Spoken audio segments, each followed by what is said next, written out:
এই মুহূর্তে আবহাওয়ার গুরুত্বপূর্ণ খবর, দক্ষিণবঙ্গে আবারও বৃষ্টিপাত আসবে এমন সম্ভাবনা ভালোই তৈরি হচ্ছে। এদিকে আবহাওয়া দপ্তর জানিয়েছে দক্ষিণবঙ্গের 4টি জেলাতে ভারী বৃষ্টিপাত হতে পারে মাসের শেষ দিকে। সেগুলো কোন জেলাতে হতে পারে সেটা আমরা এখানে দেখিয়ে দেবো। এর পাশাপাশি যে নিম্নচাপ ক্ষেত্রটি সুস্পষ্ট নিম্নচাপে পরিণত হয়েছিল সেটা ইতিমধ্যে আবার নিম্নচাপে ক্ষেত্রে পরিণত হয়েছে, যেটা পশ্চিমবঙ্গ এবং উড়িষ্যার দিকে রয়েছে। এরই প্রভাবে এদিক ওদিক করে বিভিন্ন এলাকাতে আজ বৃষ্টিপাত আমরা দেখতে পেয়েছি এবং আরও কিছুটা হওয়ার সম্ভাবনা থাকছে, তাই কোথাও কোথাও হবে। বাংলাদেশ থেকে শুরু করে উত্তরবঙ্গের জেলাগুলিতেও বৃষ্টিপাত আছে। উত্তরবঙ্গেও ভারী বৃষ্টিপাত থাকতে পারে উপরের দিকের মূলত 5টি জেলার মধ্যে। কোন কোন জেলাতে কি সম্ভাবনা সেটা আমরা দেখাবো। উত্তর দক্ষিণ দিনাজপুর, মালদা এই 3টি জেলাতেও বিক্ষিপ্তভাবে বৃষ্টিপাত আসবে। বজ্রগর্ভ মেঘ তৈরি হতে পারে, তবে ভারী বৃষ্টিপাত হবে বলে এমন পূর্বাভাস দেয়নি আবহাওয়া দপ্তর, সুতরাং ভারী বৃষ্টিপাতের আশা নাও থাকতে পারে, তবে হালকা মাঝারির মধ্যে হতে পারে। তবে পরবর্তী ক্ষেত্রে কিছুটা পরিবর্তন হওয়ার সম্ভাবনা রয়েছে, সেগুলো নিয়ে আমরা আলোচনা করব। মৎস্যজীবীদের আর কি কোনো সতর্কতা রয়েছে সেটা আমরা দেখিয়ে দেব আবহাওয়া দপ্তর আপডেট থেকে কিছু আছে কিনা। আর ইতিমধ্যে যারা যারা বৃষ্টিপাত পেয়েছেন বেশ কিছু অংশে বৃষ্টিপাত হয়েওছে, আরও বৃষ্টিপাত আসছে। তো রাত থেকে সকালে এবং সকালের পরের দিক থেকে কি অবস্থা হতে চলেছে সেটা এখানে আলোচনায় রাখছি, দেখতে থাকুন। আপনারা ইতিমধ্যে বৃষ্টিপাত পেলে জানাবেন, কিন্তু যেটা রয়েছে দেশের মধ্যে বেশি বৃষ্টিপাত কিন্তু আমাদের পশ্চিমের দিকের এলাকাগুলিতে ভালোই রয়েছে। গুজরাট থেকে শুরু করে মহারাষ্ট্র, এখানে নাগপুর এবং এখানে দক্ষিণ ভারতেও বৃষ্টিপাত ভালোই রয়েছে। বঙ্গোপসাগরের এই মধ্যভাগে যেখানে মৎস্যজীবীদের সতর্কতা জারি করা রয়েছে, এখানেও কিন্তু এখনো কিছুটা ঝড় বৃষ্টি রয়েছে। ফলে হতে পারে যে আরেকটা দিন হয়তো দেখে মৎস্যজীবীদের সমুদ্রে যাওয়াই ভালো, মানে রবিবারটা পর্যন্ত দেখে নেওয়ার পরে এলাকায় যাওয়াটাই ভালো। সুতরাং রিস্ক নিয়ে লাভ নেই, আপাতত কিন্তু এরকমই রয়েছে। আমরা চলুন দেখে নিচ্ছি, এখানে ফেরত আসবো। তার আগে একবার দেখে নিই এই মুহূর্তে আবহাওয়া দপ্তর কোথায় কোথায় কি খবর দিয়েছে, নতুন কি পরিবর্তন হয়েছে সেগুলো আলোচনা করে দিয়ে তারপর আমরা এখানে আসছি। আপনার এলাকায় বৃষ্টিপাত হলে অবশ্যই কমেন্ট করুন, নতুন হলে চ্যানেলটিকে সাবস্ক্রাইব করে রাখুন। আশা করি কাজে লাগবে আপডেটগুলি। পরিবর্তন ঘন ঘন হচ্ছে, এটা ঠিকই কথা। পূর্বাভাসেও অনেক রকমের পরিবর্তন পাচ্ছি এবং আমরা সেটাও দেখাচ্ছি। প্রথমে দেখে নেব যে উত্তরবঙ্গের জন্য দেখুন কি আছে। উত্তরবঙ্গে যে সন্ধ্যেবেলার জন্য যে আপডেটটা দিয়েছে, সন্ধ্যেবেলাতে পরবর্তী মোটামুটি এখানে 3 তারিখ সকাল পর্যন্ত উত্তরবঙ্গে দার্জিলিং, জলপাইগুড়ি, কালিম্পং, আলিপুরদুয়ার, কোচবিহার এই 5টি জেলাতে হালকা থেকে মাঝারি মানের বৃষ্টিপাতের সম্ভাবনা কিন্তু রয়েছে। আর কিছুটা কমের দিকে রয়েছে, কিন্তু রয়েছে, সেটা হচ্ছে যে উত্তর দক্ষিণ দিনাজপুর, মালদা। এর পাশাপাশি সতর্কতা দেখুন কোথায় রয়েছে ভারী বৃষ্টিপাত। এখানে 29 থেকে 30-এর মধ্যে দার্জিলিংয়ের দিকে, তার আগে 28 তারিখ সকালের মধ্যে দার্জিলিংয়ের দিকে, জলপাইগুড়ির দিকে ওই রয়েছে ভারী বৃষ্টিপাত। এছাড়া দেখুন কালিম্পংয়ে রয়েছে 3 দিন পর পর ভারী বৃষ্টিপাতের সতর্কতা 30 তারিখ সকালবেলা পর্যন্ত মধ্যে। আলিপুরদুয়ারের দিকে এখানে 29 এবং 30, 29, 30 হ্যাঁ 28 এবং 29 তারিখে ভারী বৃষ্টিপাত হতে পারে। আর 29 তারিখে কোচবিহারের দিকে হতে পারে। এছাড়া কিন্তু দেখুন উত্তর দক্ষিণ দিনাজপুরের দিকে এখানে 2 দিন বজ্রগর্ভ মেঘের সতর্কতা রয়েছে, কিন্তু ভারী বৃষ্টিপাতের কথা বলেনি আলিপুর আবহাওয়া দপ্তর। এবারে দক্ষিণবঙ্গটা দেখাই। দক্ষিণবঙ্গেও দিয়েছে আবহাওয়া দপ্তর আপডেট। এখানেও আমরা 3 তারিখ সকাল পর্যন্ত আপডেট পাচ্ছি। মোটামুটি 28 তারিখের দিকে একটু কমের সম্ভাবনা রয়েছে বৃষ্টিপাতের। 29 তারিখ থেকে বারবার কথা রয়েছে, যেটা ওয়াইড স্প্রেড হতে পারে বলে ইতিমধ্যে ভারতীয় মৌসুম ভবন জানিয়েছিল। তো সেই খবরই রয়েছে। কলকাতা, হাওড়া, হুগলি, উত্তর দক্ষিণ 24 পরগনা, পূর্ব পশ্চিম মেদিনীপুর, ঝাড়গ্রাম, পুরুলিয়া, বাঁকুড়া এবং পূর্ব পশ্চিম বর্ধমান, বীরভূম, মুর্শিদাবাদ, নদিয়া সব জায়গাতেই মোটামুটি হালকা থেকে মাঝারি মানের বৃষ্টিপাতের সম্ভাবনা মোস্ট প্লেসেস বলা রয়েছে। দেখা যাক এবারে ওয়াইড স্প্রেডটা ঠিকঠাক কাজ করে কিনা। যদি কাজ করে তাহলে চাষি ভাইদের ক্ষেত্রে অনেকটা সুবিধা হবে। সতর্কতা রয়েছে এখানে আমরা দেখতে পাচ্ছি যে 30 তারিখের দিকে এবং 31 তারিখের দিকে মাসের শেষে কি রয়েছে। উত্তর 24 পরগনা এখানে রয়েছে প্রথম দিকে বজ্রবিদ্যুৎ, তারপরে ভারী বৃষ্টিপাত। উত্তর 24 পরগনাতে হতে পারে ভারী বৃষ্টিপাত। দক্ষিণ 24 পরগনা এখানে 3 দিন সতর্কতা, তার মধ্যে এখানে 28 নয়, এটা হচ্ছে 29, 30, 31, হ্যাঁ 29, 30 এই 2 দিনে বজ্রবিদ্যুৎ এবং তারপরে ভারী বৃষ্টিপাত।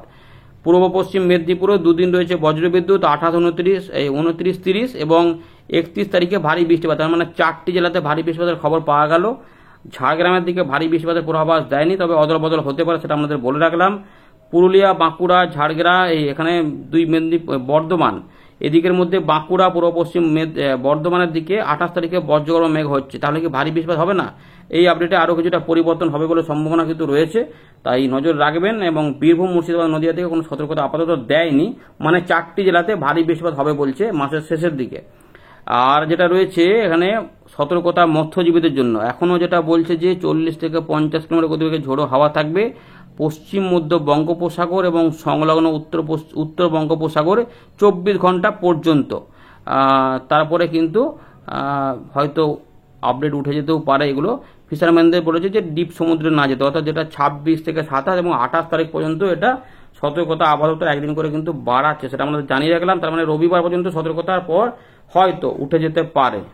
তো বন্ধুরা, আমরা চলে এলাম ওয়েন্ডির লাইভ স্ক্রিনে। আমরা দেখতে পাচ্ছি ইতিমধ্যে যে নিম্নচাপের প্রভাব রয়েছে, তার ফলে কিন্তু উত্তরবঙ্গ এবং দক্ষিণবঙ্গের বিভিন্ন অংশে কিন্তু মেঘ এখানে দেখুন তৈরি হচ্ছে। আমরা পরিষ্কার দেখতে পাচ্ছি এখানে মেঘ উড়ে উড়ে বেরোচ্ছে।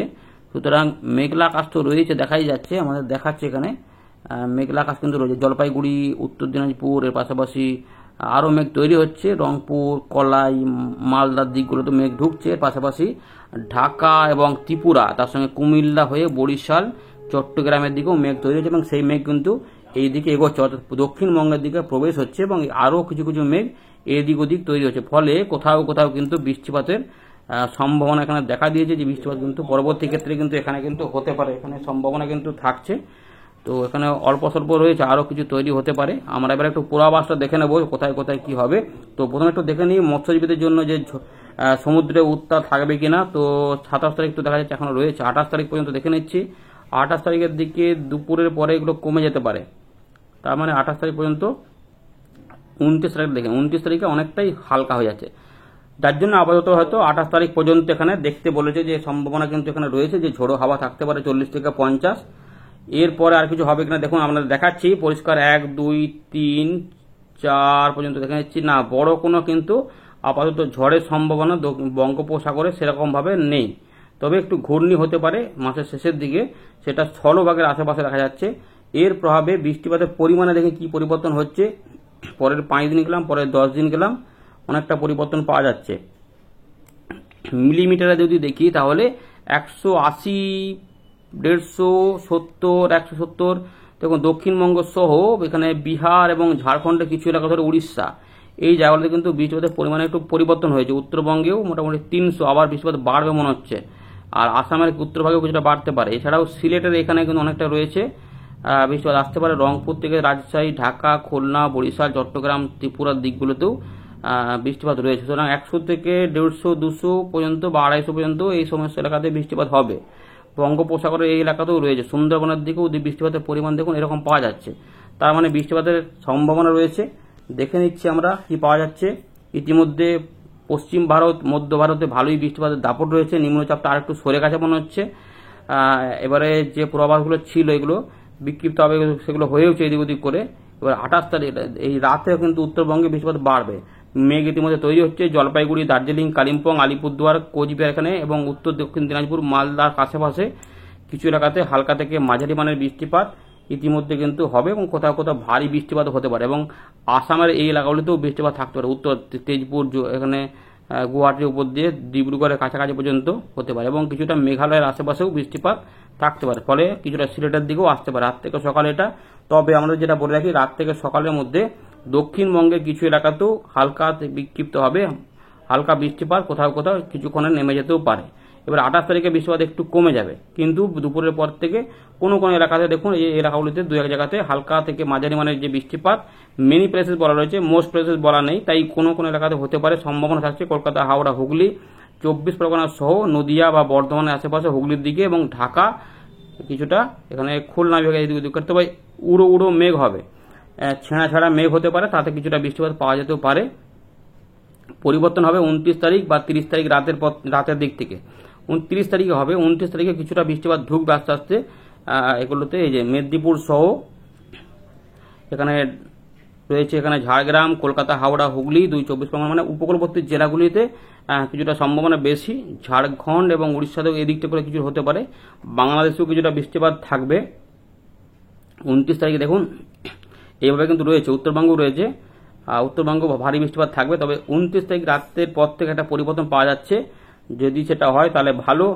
তাতে কিন্তু পূর্ব পশ্চিম মেদিনীপুর, 2 24 পরগনা এবং কলকাতা, হাওড়া, হুগলি, বাঁকুড়া, কিছুটা পূর্ব বর্ধমান, সংলগ্ন কিছুটা পশ্চিম বর্ধমান, এই এলাকাতে মাঝারি ভারী বৃষ্টিপাত কিছু কিছু এলাকাতে হতেও পারে। উত্তরবঙ্গেও বৃষ্টিপাত রয়েছে, ভালোই দেখা যাচ্ছে, হতে পারে। রংপুর বিভাগেও হতে পারে। আসাম, মেঘালয়ে ভারী অতি ভারী বৃষ্টিপাতও চলে আসতে পারে। 30 তারিখে এই পরিবর্তন পাওয়া যাচ্ছে।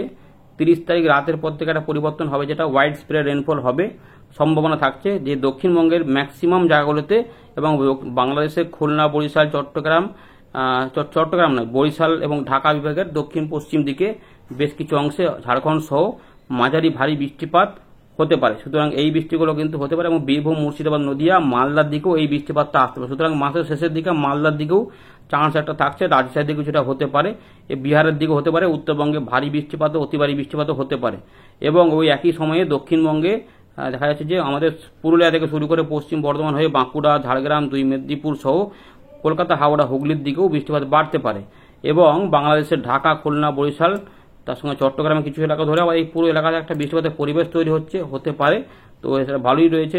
এই সম্ভব এগুলো তৈরি হলে কিন্তু খুব ভালো। এই যে নিম্নচাপের মধ্যে দেখা যাচ্ছে 31 তারিখেও বৃষ্টিপাত কিন্তু ধীরে ধীরে মাঝারি ভারী হতে পারে। তো বীরভূম, মুর্শিদাবাদ, মালদা এবং বাঁকুড়া, বর্ধমান এদিকেও কিন্তু সম্ভাবনা ভালো রয়েছে। আর এখানে বিহার সহ উত্তরপ্রদেশেও বৃষ্টিপাত বেড়ে যেতে পারে। 31 তারিখ হয়ে গেল। 1 তারিখেও দেখা যাচ্ছে বৃষ্টিপাত কিন্তু থাকবে।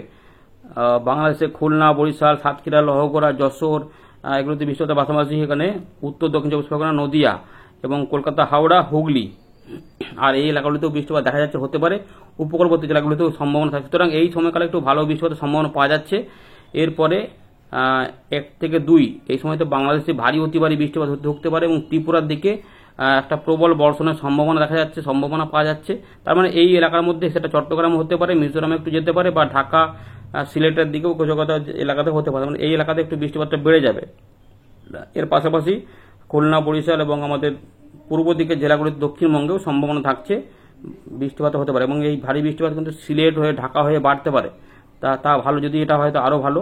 এরপরে 2 তারিখেও বৃষ্টিপাতের পরিবেশটা থাকবে এবং 3 তারিখেও মনে হচ্ছে কিছুটা থাকতেও পারে, অল্প অল্প করে হলেও থাকতে পারে, বা 3 তারিখের দিক থেকে কমে যেতে পারে। মানে 2 তারিখ না থাকতে পারে, 3 থেকে 4 এর মধ্যে। তো 4 থেকে হয়তো আস্তে আস্তে হয়তো বৃষ্টিপাতগুলো একটু করে কমের দিকে থাকবে। তার মানে 2 বা 3 তারিখ পর্যন্ত আমরা বৃষ্টিপাতটা পেতে পারি, যেটা হচ্ছে ওই 30 তারিখ রাত থেকে শুরু হতে পারে বা সন্ধ্যের দিক থেকে। এই 30 বা 31 তারিখ মানে 2 থেকে 1, 2, 3, 4 দিনের মধ্যে একটু ভালো বৃষ্টিপাতের আপাতত সম্ভাবনা পাওয়া যাচ্ছে। এটা যদি হয় তাহলে ভালো। তো এই সময়কালের মধ্যে বঙ্গোপসাগরে কোনো বড় সিস্টেম হচ্ছে না দেখা যাচ্ছে। ধন্যবাদ।